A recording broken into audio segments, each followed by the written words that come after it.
E não apenas ele me perseguiu por todo o Oregon, ele se mudou de Michigan para Sacramento.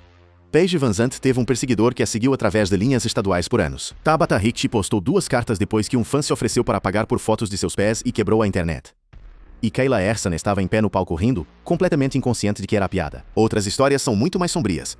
Tabitha Ricci, as DMS de fetiche de pés que viralizaram. Para entender por que o que aconteceu com Tabitha Ricci importa, você primeiro precisa entender que tipo de lutadora ela é e quanto trabalho foi necessário para construir o nome que de repente tornou sua caixa de entrada de interesse público. Tabitha Ricci, Fabri Salto, conhecida no UFC como Baby Shark, nasceu em 21 de fevereiro de 1995 em Birigui, São Paulo, Brasil. Ela não é uma atleta casual que encontrou seu caminho para a luta profissional por um capricho da circunstância. Ela é o produto de 2 décadas de desenvolvimento deliberado e intencional de artes marciais. Ela começou judo aos 6 anos de idade, influenciada por seu pai. Aos 15, estava treinando Muay Thai. Aos 17, havia começado o jiu-jitsu brasileiro. Ela não apenas participou dessas disciplinas, ela conquistou faixas pretas em judo e Beijo-Jatcha. Ela se tornou profissional em MMA em 2013. Ela se mudou para o Japão para encontrar melhor competição quando as oportunidades no Brasil eram limitadas. Ela se mudou para os Estados Unidos em 2017 e começou a treinar em Paragon BJCAT em Ventura, Califórnia, enquanto também trabalhava com Knuckleheads Boxing. Ela tem 5'1" de altura com 61 polegadas de alcance. Ela tem vitórias por decisão sobre Angela Hill, Tessia Pennington e Gillian Robertson, lutadoras que não são fáceis em nenhum nível da divisão peso palha. Ela conseguiu um TKO sobre Amanda Ribas em 2025. Seu apelido, Baby Shark, não é apenas marca, descreve a forma como ela caça oponentes no tatame, implacável, paciente, precisa, nunca se desengajando até o final. Nada disso importava para o homem que a mensageou após o UFC 285. Em março de 2023, Ricci havia acabado de derrotar Jessica Penn em Las Vegas, uma performance composta e tecnicamente inteligente. Exatamente o tipo de demonstração de grappling que você esperaria de uma lutadora que começou judo antes de começar a escola. Ela foi ao seu telefone depois, como todo atleta faz, verificando a resposta a uma grande performance, e encontrou uma mensagem direta esperando. O fã abriu com uma proposta financeira. Ele a pagaria via Cash App ou Venmo por fotos de seus pés ou sapatos. Ela aparentemente não respondeu porque as mensagens que se seguiram escalaram. Ele perguntou novamente. Ele pediu. Ele se ofereceu para fazer o que quer que ela dissesse, e então veio a mensagem que Ricci decidiu que o mundo precisava ver. 3 palavras, pise no meu rosto. Ela postou as capturas de tela publicamente.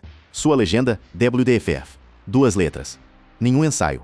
Nenhum apelo à ação. Apenas a evidência entregue diretamente ao seu público. E o resto ela deixou para eles. O post se moveu rapidamente através dos círculos de MMA. MMA Mania e Sportskeeda ambos cobriram. Os fãs pesaram sobre o absurdo das mensagens, a ética da exposição pública, sobre o que isso dizia sobre o ambiente que as lutadoras navegam no momento em que uma vitória as torna mais visíveis. Porque é isso a questão do timing. Foi imediatamente após uma luta. O aumento de atenção que vem com um bom desempenho não é apenas fãs solidários te felicitando. Para as mulheres em particular, também traz isso. Ricci abordou o padrão mais amplo em entrevistas subsequentes, notando que enquanto muitas mensagens são fáceis de rir, outras claramente entram em território que se sente invasivo ou ameaçador. Mas ela também foi consistente. Ela não deixaria isso desviá-la. Ela continuou treinando. Ela continuou subindo no ranking. Ela continuou derrotando pessoas. O que o incidente realmente ilustrou foi algo estrutural. As mídias sociais eliminaram completamente o amortecedor entre atleta e público. Não há assessor de imprensa triando suas DMS.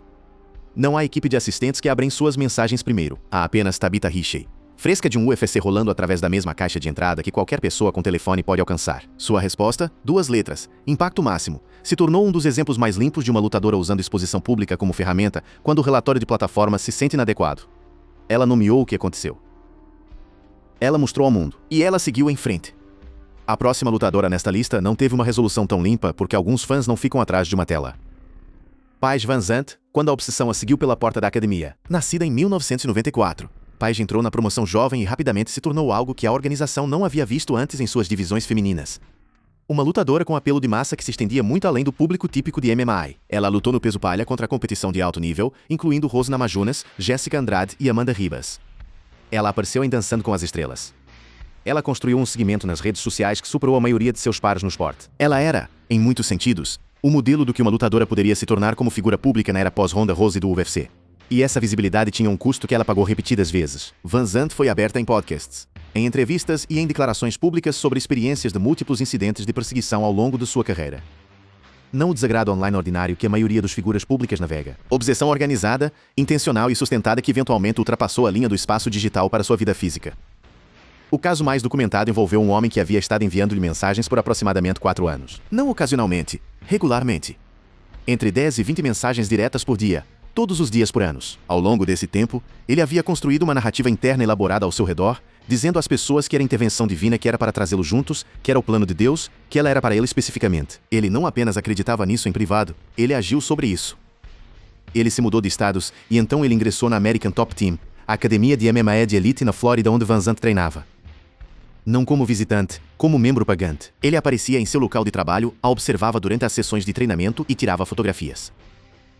Van Zandt o reconheceu. Ela recuou para a parte de trás da academia, verificou suas mensagens e confirmou que seus instintos já estavam dizendo a ela. O homem não a havia apenas encontrado online, ele a havia encontrado fisicamente. Ele estava na mesma sala. Então, eu tinha um perseguidor que não sabia que havia estado me seguindo por 3 ou 4 anos. E ele aparece, eu havia recentemente me mudado para Oregon. O que aconteceu a seguir é a parte desta história que poderia ter sido muito diferente. O companheiro de equipe Ed Herman interviu. Ele confrontou o homem, não dentro da academia, mas no estacionamento e deixou a situação explicitamente clara. O homem foi posteriormente banido do ATT. Van Zandt descreveu a intervenção de Hermanson em termos inequívocos. Ele assustou o perseguidor de uma forma que a situação exigia, mas isso não foi o fim. Em abril de 2026, outro incidente ocorreu em Parkland, Flórida, e esse terminou com uma prisão. Um homem de 21 anos chamado Giancarlo Galliani alegadamente perseguiu Van Zandt por mais de 1 hora. Ele a rastreou de Davis Foreman Wilderness Preserve para Terramar Park. Ele esperava em estacionamentos. Ele gritava seu nome. Ele gritava comentários explícitos, incluindo "sente no meu rosto". Van Zandt chamou 911. Ela mais tarde identificou Galliani em um lineu de fotos. Ele foi preso por acusações de perseguição e perseguição cibernética e pagou a fiança. Em sua própria declaração aos investigadores, Galliani admitiu ter a seguido em múltiplas ocasiões anteriores. Este não foi um único incidente impulsivo. Era um padrão que havia estado se construindo. Van Zandt discutiu o arco completo dessas experiências em seu podcast ao lado de seu marido, colega lutador Austin Vanderford. Ela falou sobre a forma como a fixação parasocial online se transforma em algo fisicamente perigoso, como anos de mensagens diárias criam um tipo de intimidade delirante na mente do remetente que eventualmente exige expressão física. Ela também foi clara que o assédio não para na perseguição física. As solicitações de conteúdo personalizado explícito, os momentos de encontro onde os fãs testam o que podem conseguir, as DMS que variam de inadequadas a assustadores. Todos fazem parte do mesmo ecossistema. Sua disposição de discutir tudo isso publicamente indiscutivelmente aumentou a conscientização. Também indiscutivelmente atraiu mais atenção, parte dela indesejada. Essa é a crueldade específica dessa situação. Falar sobre isso te torna mais visível, e a visibilidade é parte do que o convida em primeiro lugar. A história de Van Zandt é talvez a ilustração mais direta nesta lista de como o assédio escala através de estágios, de uma DM a uma associação de academia, a um estacionamento, a uma sala de tribunal. Mas enquanto seus perseguidores perseguiam seu corpo. O próximo caso é sobre um homem que já havia decidido em sua própria mente que havia reivindicado a identidade inteira de uma lutadora. Amanda Ribas, o homem que dizia a todos que ela era sua esposa. Ela não chegou às artes marciais através de um folheto de academia ou interesse casual. Ribas nasceu para isso. Seu pai, Marcelo Ribas, treina judo, jiu-jitsu e muay thai. Ela cresceu treinando como uma forma de vida. Ela competiu na equipe nacional de judô juvenil do Brasil. Ela lutou apesar de lesões no joelho. Ela fez sua estreia no UFC em 2019 e rapidamente se estabeleceu como uma das lutadoras mais completas nas divisões peso-palha e peso-mosca. Forte grappling, striking afiado, cardio excelente e o tipo de precisão técnica composta que vem de uma infância em uma casa de artes marciais. Em abril de 2024, ela havia ganhado um slot de evento principal no UFC Vegas 89 contra Rose Namajunas, uma ex-campeã, uma luta que poderia definir sua trajetória. Esta era a culminação de tudo o que ela havia construído. Foi durante essa semana de luta em Las Vegas que um homem ucraniano que ela havia encontrado brevemente anos antes durante a semana de luta UFC 251 escolheu reaparecer. Ele não havia simplesmente a lembrado. Ele havia construído uma realidade ao seu redor. Durante a semana de luta no hotel, ele tentou alcançar seu quarto várias vezes. Quando não conseguiu acessá-la diretamente, ele abordou seu pai. Ele entregou uma carta, uma pulseira e um ursinho de pelúcia.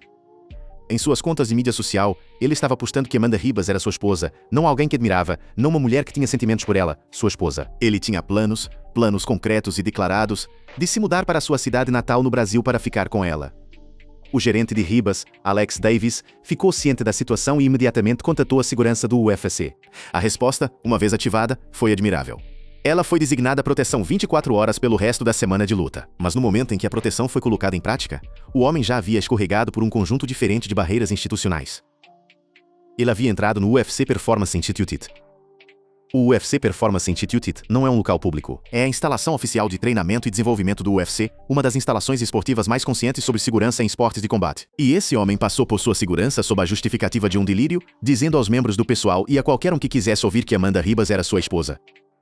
Ele se moveu pelo edifício até que o pessoal foi alertado e ele foi removido. Ribas abordou-o publicamente em entrevistas da mídia brasileira durante e após a semana de luta. Ela descreveu o homem como claramente doente e achou alguns dos detalhes genuinamente surreais, incluindo relatos de que ele era um lutador que havia estado envolvido em um incidente separado de sua autoria. Ela riu de partes disso como as pessoas às vezes fazem com coisas que são simultaneamente absurdas e assustadoras, mas a realidade estrutural do que aconteceu merece ser mantida clara. Um homem operando em uma fixação de anos ultrapassou a segurança do hotel, acessou seu pai e penetrou no perímetro de segurança de uma instalação desportiva profissional toda durante a semana da maior luta de sua carreira. As camadas de proteção que deveriam existir entre um atleta profissional e uma pessoa assim não resistiram.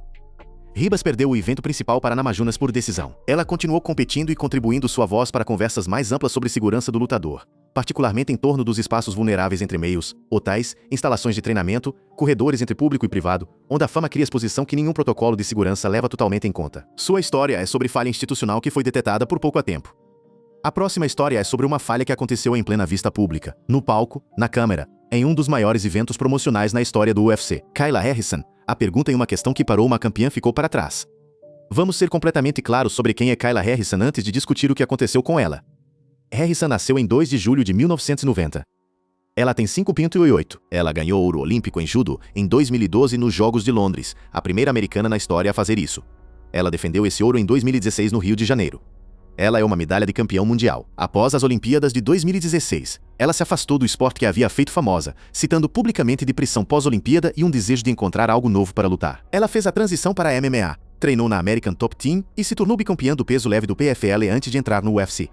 Em 2025, ela derrotou Juliana Pena para capturar o campeonato feminino de peso galo. Seu recorde de MMA fica em nível de elite com uma taxa alta de finalizações no primeiro round. Ela também é autora publicada e defensora de sobreviventes de abuso sexual, tirando de suas próprias experiências pessoais compartilhadas publicamente. Uma mãe, uma pessoa que usou a plataforma que suas realizações atléticas construíram para fazer algo significativo com isso. Agora, segure tudo isso em sua cabeça e considere o que aconteceu em um evento de perguntas e respostas do fã para o UFC 300 em março de 2024. O evento foi realizado em Miami em torno do Dia Internacional da Mulher. Harrison apareceu no palco ao lado do contendor do peso leve Arman Tsarukyan. A sessão foi hospedada por Megan Olive. Um fã que fala russo na plateia fez uma pergunta a Tsarukyan. A pergunta, traduzida do russo, perguntava aproximadamente quantas vezes ele faria sexo com Harrison. Tsarukyan respondeu. Ele disse, um par. Harrison estava bem ali. Ela estava rindo. É porque ela não fala russo e ninguém havia traduzido a troca para ela. De onde ela estava? 2 homens estavam tendo uma conversa da qual ela não era parte. O que ela não sabia é que um desses homens havia acabado de responder uma pergunta sobre sua disponibilidade sexual usando-a como sujeito em sua própria presença. Quando Olivier pediu a Tsarukyan para compartilhar a pergunta com o público falante de inglês, ele recusou. Ele a chamou de pergunta estúpida. Uma avaliação correta que chegou muito tarde, visto que ele já havia respondido a ela. Harrison descobriu o que havia sido dito no dia seguinte depois que os meios de comunicação de língua russa haviam circulado traduções e a marcado extensivamente em sua cobertura. Ela abordou isso no MMA Hour com Ariel Helwani e foi precisa em sua resposta. Ela disse que se sentiu como uma idiota, não porque havia feito algo errado, mas porque havia estado rindo no palco enquanto essa troca acontecia sobre ela em uma sala cheia de pessoas que a entendiam. Ela chamou o momento desanimador e desrespeitoso. Ela apontou para seu currículo. 2 ouros olímpicos, um título mundial, campeonato UFC, uma autoria, uma carreira de advocacia, e perguntou o que mais uma mulher tem que realizar antes de ser tratada como uma atleta primeiro. Ela também nomeou o padrão duplo diretamente. Nenhuma lutadora ficaria em pé no palco em um evento promocional oficial do UFC e seria perguntada quantas vezes ela faria sexo com um campeão homem. A pergunta nunca seria formulada. O fato de que foi formulada sobre ela e respondida, e riram em sua presença reflete algo mais profundo do que o pobre julgamento de um único fã. O incidente se tornou parte de uma conversa mais ampla sobre conduta do fã em eventos promocionais do UFC ao vivo, sobre como formatos de perguntas e respostas podem se tornar espaços onde os contratos sociais que governam o comportamento público em outros contextos se dissolvem. Isso aconteceu em um evento oficial do UFC com câmeras rolando, com um anfitrião presente, durante uma semana de imprensa construída em torno da visibilidade do esporte feminino. Harrison competiu no UFC 300. Ela continuou vencendo. Ela capturou um campeonato. Ela continuou defendendo. Mas o incidente está no registro agora. Uma ilustração precisa e documentada da lacuna entre o que uma mulher realizou e como um segmento do público ainda escolhe vê-la. Se esse incidente representa assédio que aconteceu em público e foi imediatamente visível, a entrada final nesta lista é sobre como se parece quando o assédio se torna invisível através da repetição, quando deixa de ser um evento e se torna uma condição. Cláudia Gadelha e Beth Correia, quando se tornou a vida cotidiana. Todas as outras histórias nesta lista têm um incidente específico em seu centro, um fã, uma mensagem, estacionamento, um palco, um momento que você pode apontar e dizer, é aqui que as coisas deram errado. Esta entrada final é diferente. Não é sobre um momento. É sobre duração. É sobre como o assédio parece quando deixa de ser um pico e se torna a linha de base.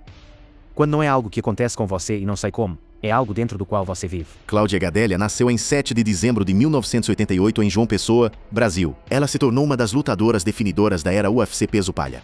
Uma competidora por múltiplos títulos cujas rivalidades, particularmente com Joanna Jędrzejczyk, foram entre os confrontos técnicos mais atraentes que a divisão produziu. Ela é pioneira em todos os sentidos significativos da palavra, uma lutadora cujos movimentos de luta, grappling e pura recusa em ceder sob pressão a tornaram uma das oponentes mais difíceis que qualquer peso palha jamais teve que se preparar. Ela também é uma das lutadoras brasileiras mais reconhecidas de sua geração.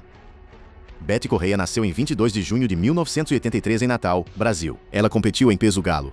Se tornou uma das lutadoras femininas mais reconhecidas do Brasil. E em 2015 desafiou Ronda Rousey pelo campeonato feminino de peso galo do UFC. Ela tinha uma persona confiante e ousada que era genuinamente difícil de ignorar, não alguém que se misturasse ao fundo de nenhum evento em que aparecesse. Em 2016, ambas as lutadoras se sentaram separadamente com a saída brasileira Combate para entrevistas que puxaram o véu do que suas vidas digitais diárias realmente pareciam no auge de suas carreiras. Correia descreveu receber entre 7 e 10 vídeos por dia no Snapchat e Instagram. Não mensagens, não fotografias, vídeos de homens se masturbando em suas fotos ou em gravações de suas lutas, todos os dias, 7 a 10 vezes. Ela notou que o volume era particularmente pisado de fãs internacionais, e ela comparou a experiência ao assédio de rua, a intrusão persistente e indesejada de baixo grau que as mulheres navegam em espaços públicos físicos, exceto transposta para um meio digital que não tem geografia, sem horário de fechamento e sem testemunha. E quando você bloqueia uma conta, uma nova aparece. O pipeline nunca para. Gadelha descreveu uma realidade paralela, fluxo constante de conteúdo não solicitado, explícito e objetificação que não tinha nada a ver com sua capacidade de luta, sua técnica ou qualquer coisa que ela havia construído ao longo de uma carreira. Era simplesmente o custo de ser uma mulher visível em um esporte com um certo tipo de público. Ambas as lutadoras notaram que esse assédio não existia em uma categoria limpa e separada de suas vidas profissionais. Se misturava com crítica de luta. Se misturava com body shaming. Se misturava com fantasias gráficas que misturavam o profissional e o profundamente pessoal de formas que eram exaustivas de processar. Correia também descreveu dimensões do mundo real que se estendiam além de seu telefone, homens tentando contê-la fisicamente em eventos sociais, homens se expondo publicamente. O limite entre o que acontecia online e o que as pessoas estavam dispostas a fazer pessoalmente não era tão firme quanto se poderia esperar. O que torna essa entrada distinta de todas as outras histórias neste vídeo é o ano 2016. Essas contas antecedem a maioria das conversas públicas que mais tarde mesiriam em torno do assédio de atletas nas mídias sociais. Não houve um momento viral, nenhum tópico em tendência, nenhum clipe que se espalhasse por MMA Twitter e gerasse 3 dias de discurso. Havia apenas 2 lutadoras profissionais sentadas diante de uma jornalista e descrevendo, em termos calmos e objetivos, a textura de suas vidas profissionais diárias. E essa qualidade objetiva é talvez o elemento mais perturbador. Em 2016, Gadelha e Correia já haviam normalizado o que era, por qualquer padrão externo razoável, anormal. 7 a 10 vídeos explícitos por dia não era uma crise que estavam relatando. Era terça-feira. A adaptação necessária para manter essa equanimidade, para se manter focada em campos de treinamento e cortes de peso e planos de jogo enquanto essa é a realidade de sua vida digital, representa uma forma de resiliência que nenhum registro de luta captura e nenhum carrossel honra. Sua disposição de falar publicamente em uma era quando atletas femininas tinham muito poucos incentivos culturais para fazer esse tipo de divulgação contribuiu para uma onda inicial de visibilidade em torno de essas questões, visibilidade que eventualmente cresceria mais alta, mas ainda não havia. 5 mulheres, 5 histórias diferentes, 5 pontos de entrada diferentes no mesmo problema fundamental. Tabitha Ricci recebeu DMS fetichistas explícitas minutos após derrotar um oponente em um card principal do UFC. Paige Van Zandt teve um homem mudar de status, ingressar em sua academia, e depois anos depois a seguir através de parques públicos gritando coisas explícitas até que ela chamou a polícia. Amanda Ribas teve um homem construir um casamento delirante inteiro ao seu redor, abordar seu pai com presentes e escorregar pela segurança no UFC Performance Institute durante a semana de luta mais importante de sua carreira. Kayla Harrison, uma bicampeã olímpica e campeã do UFC, descobriu no dia seguinte que havia sido o assunto de uma piada sexual pública em seu próprio evento promocional entregue em um idioma que ela não falava enquanto estava bem ali. Cláudia Gadelha e Betty Correia receberam conteúdo de vídeo explícito enviado para elas diariamente por anos e o descreveram a um jornalista com a calma de mulheres que simplesmente aceitaram isso como parte do negócio. Estes não são casos marginais da borda absoluta mais escura do fandom. São eventos documentados, nomeados e relatados envolvendo lutadores profissionais em vários níveis de visibilidade ao longo de quase uma década em múltiplos países e múltiplas plataformas. Eles representam um padrão e padrões não se resolvem por conta própria. O que todo lutador nesta lista tem em comum, além do próprio assédio, é que eles escolheram falar sobre isso. Eles o nomearam. Eles postaram as capturas de tela. Eles se sentaram diante de jornalistas e foram a podcast e ficaram em pé diante de câmeras e descreveram como é realmente ser um atleta profissional cujas realizações também os tornam um alvo. Nenhum deles teve que fazer isso. Todos eles fizeram isso mesmo assim. E isso importa mais do que pode parecer à primeira vista, porque o padrão durante a maioria da história era silêncio. Você pegou as mensagens. Você bloqueou as contas. Você mencionou para seu gerente se as coisas piorassem o suficiente, e você seguiu em frente. Você não trouxe porque trazer era embaraçoso ou complicado ou porque as pessoas diriam que você estava pedindo por isso por ser visível em primeiro lugar. Esse padrão não protegeu ninguém. Apenas tornou o problema mais quieto, que não é a mesma coisa que menor. Toda vez que um desses lutadores falava publicamente, eles mudavam o cálculo para a próxima mulher que tinha que decidir se dizia algo. Eles o tornaram ligeiramente menos incomum nomear a coisa, ligeiramente menos solitário. É ligeiramente mais provável que a próxima lutadora também falasse isso e a de depois disso. Isso requer um tipo diferente de coragem do que qualquer coisa que acontece dentro do octógono. O esporte é melhor quando as pessoas competindo nele são tratadas como as atletas que são. Ainda não estamos lá, mas as mulheres nesta lista são parte de porque estamos mais perto do que estávamos. Obrigado por assistir. Confira outros cards na tela.